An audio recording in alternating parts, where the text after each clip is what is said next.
Hey everybody, thank you for joining me. This is Drago. I'm an artist and I'm currently using Procreate to create. So I've been getting a lot of request videos on how to create using Procreate. So I'm going to show you guys today. So once you download Procreate on your iPad or whatever device you have, you'll be able to open it up and it'll look a little bit like this. So to create a new project, you hit this arrow over here to add new, and for a new canvas you can select the size. I personally like to do the size of the screen in order to have a good quality image. If you import from a photo, it'll end up going to whatever size the photo is. So if you didn't take it with the iPad, it could potentially be a very small photo and all the work you will do will end up being at a lower quality. So what I just did here is that I took two fingers and I pinched in order to make the screen a little bit smaller, and not the screen but the canvas itself, and it gives me a little bit more room to be able to see the entire image. So a lot of people are asking what to do, and I have a feeling that what you want to do is to draw from an image or a reference. So you hit this wrench icon up here and you hit insert a photo. You can pick one from your library. So today we're going to pick Meliodas. So as you see, the image pops up at the size that it is naturally, and then the more you increase it, the more pixelated it'll get if it's not a good quality image. So you can increase the size to make it roughly about wherever you want it for your reference. And this is the selection tool, the arrow. So you deselect that and it'll save the image. The very first thing I'll do is I make sure that I hit the layers button and I create 3 or 4 layers. This is a common thing that, like, if you forget and you accidentally draw on the actual image itself, you will not be able to capture this layer later. Like, it'll be gone. And something really funky about Procreate is once you back out of the app, all the options to undo will disappear. So what I did just now is that I tapped this back arrow here to undo. So once you create those layers, I'll try to hit the top layer. That way I know for sure that I selected something far away from the image and it create a good workflow. And I usually will pick like a bright red or green or blue, just something bright to make sure that I'm not missing any details. And then you want to hit the brush option. I have a lot of brushes, and I have some brushes I'll share in the link below, but the studio pen is a pretty smooth pen in order to create outlines. And oftentimes I'll create smaller outlines and then I'll do a larger one later for like an overlay. So as we do that, and you notice that when you're using the brush, if you swipe and hold, it'll clean up your line to a geometric shape. So it does like lines, squares, rectangles. So if I make a triangle and it's not smooth but I hold it, it'll even it out. And to make it even better, you can keep holding it to make it bigger or smaller. And you can also take 2 fingers, because if you see, this isn't an even triangle. If you take 2 fingers and just place them, it evens it out to where it's even on all sides. Exact same thing with a circle, because circles are so difficult to do. You could just rough a circle and then use 2 fingers and it'll make it a perfect circle and kind of pull down. And if you are doing something like that, like let's say this was meant to be an eye, a really cool trick to make sure they're even, so I'll press undo, is you'll make the circle, make it even, and then you can just hit duplicate. So if you tap your layer and you swipe to the left, you can hit duplicate and it makes an additional layer. And then you hit your selection tool up here and you can drag that over to another spot. Oh, sorry, I'm gonna undo that. It didn't drag. To drag, you can not click the box, you can just move it anywhere and you'll have a duplicate of it. So if you've already drawn like an entire eye, you could duplicate it and then you could flip it down here. So I'll show you the flip, what it looks like. So right now it's facing that way. So if this was an eyeball, then hit this, and we're to flip it, it's now facing that way because you want your eyes to make sense when you're drawing. So, you know, when you move it to the other side, you're going to want to flip it. And then, you know, sometimes depending on how you're drawing the face, you could actually like rotate it with this green dot right here. I don't know if you can see it, but you tap that and you can angle it in a little bit, you know, depending on how you drew your eye. Okay, so back to this. I mean, this is pretty much the easy part. I'll fast forward through it, but all you do is you go through and you can trace.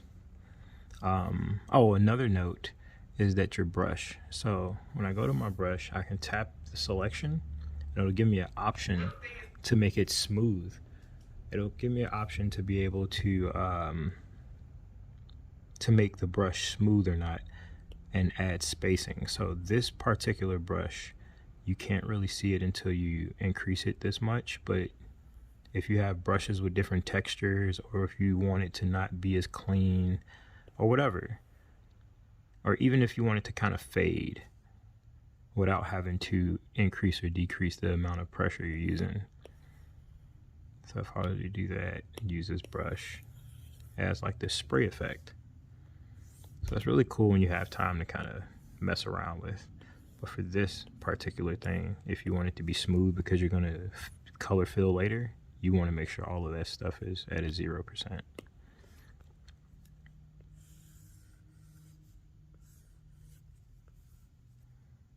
So you go through, and the very first thing I'll do is I'll make sure that I do an overall outline of the parts of the body. Depending on the image, I'll work different ways. Some of these I'll do a whole bunch of layers because I plan on doing a lot of painting with, and some of these I keep really simple because I'm not going to do all of that. I try my best not to practice to where I'm tracing the entire image on one layer, mainly because later on, as I want to apply different paint effects, it'll make it more complicated. Like, yeah, it's quicker to fill in a base coat, but when you want to like add different mask or anything like that, like, it'll be a pain in the butt because you have to work around all those different lines that you created, and you create like all these little pockets. So like for this hair, instead of painting each one of these individually, and mind the lines, I know I'm not tracing exact, but it's only because this is a tutorial. And I change the style of the lines sometime just because that's the way I wanted to see it, because it's art, right?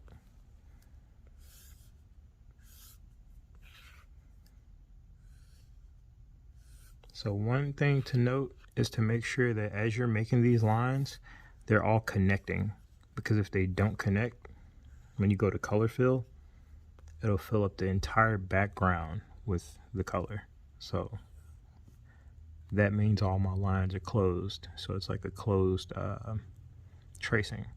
But if I had missed just one part, it would end up coming up like this. So even if the smallest little area isn't completed, it won't color fill properly. So I'll do one layer like that, and then I'll do another layer. And I'll turn it off that way I can see it, where I actually put the lines of everything. And if you don't have it to where it's exact, then it does help to keep that on, so that way you see where everything is.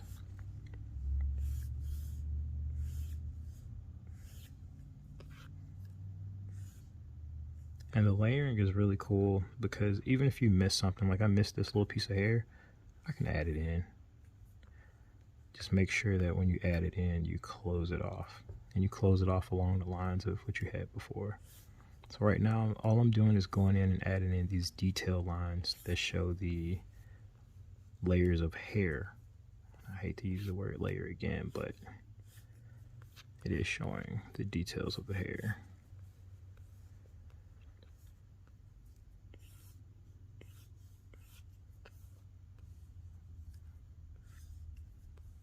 And then because this is all hair, something really cool is that I'll delete these so they don't distract you. I'll press and hold, and then I drag it to the other piece of hair until it's blue around it like that, and let go. And now I just made a group. Now hit this group, now name it hair.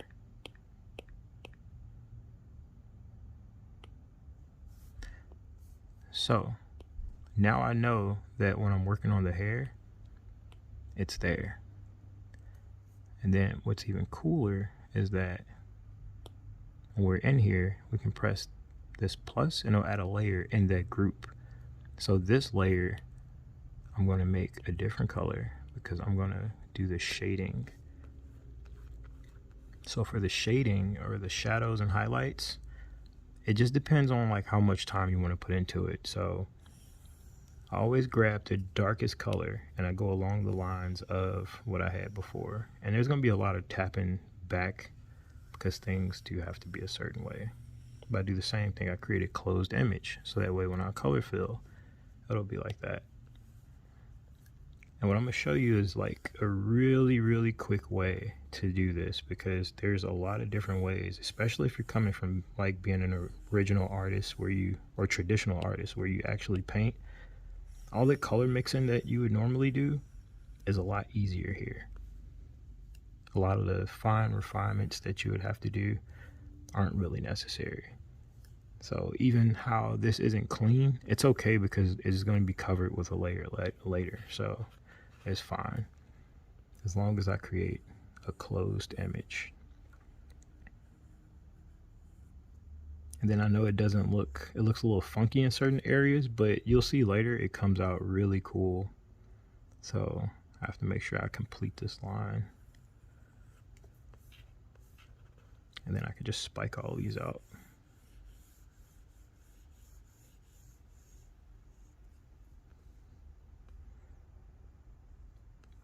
Even this one.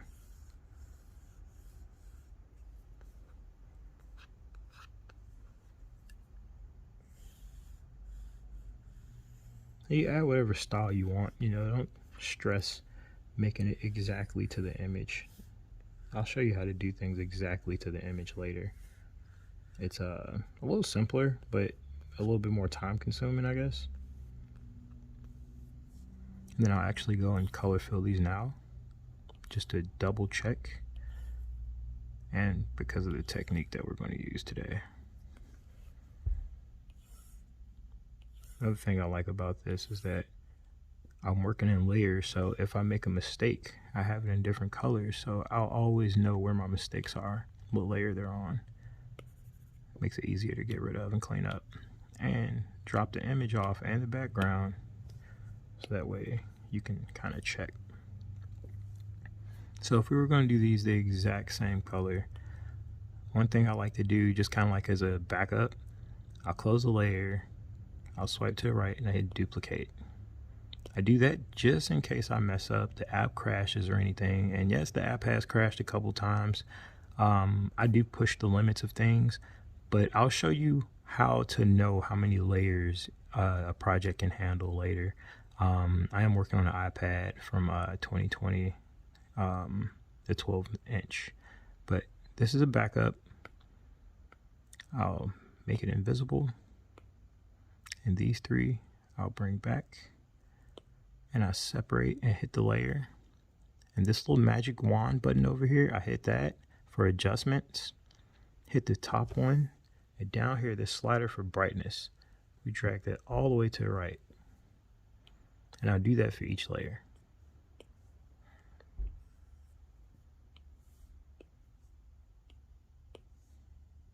Mind you, these are just basic techniques. There's so much more we can do to make it look even cooler. Now, because I'm still selected on this layer, I can hit the image for it to come back. And you have this really cool tool over here. It's unique because it is awesome. You tap this one that's in between the opaqueness and the thickness, and it brings up this really cool little selection tool where you can pick a color anywhere on the current canvas and it'll select it and match it. So I accidentally clicked the skin, but I'll pick a tone of the yellow, which is about here. And then I'll grab the color from up here and drop it into the outline that I had. This is where because I already have the color, I can drop this off. And I can just check to make sure that I have every one of these. And because it's in the back, I have this one layer that's back here. I'll go grab it and make it a little bit darker just to show that it's behind everything else. The same thing with the hair down here, but that is on that first layer.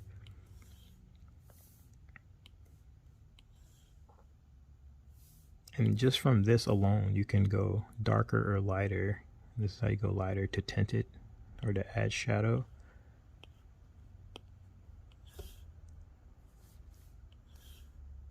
And then back to this this black layer for the shadows. And you see those lines came out as black to add to depth.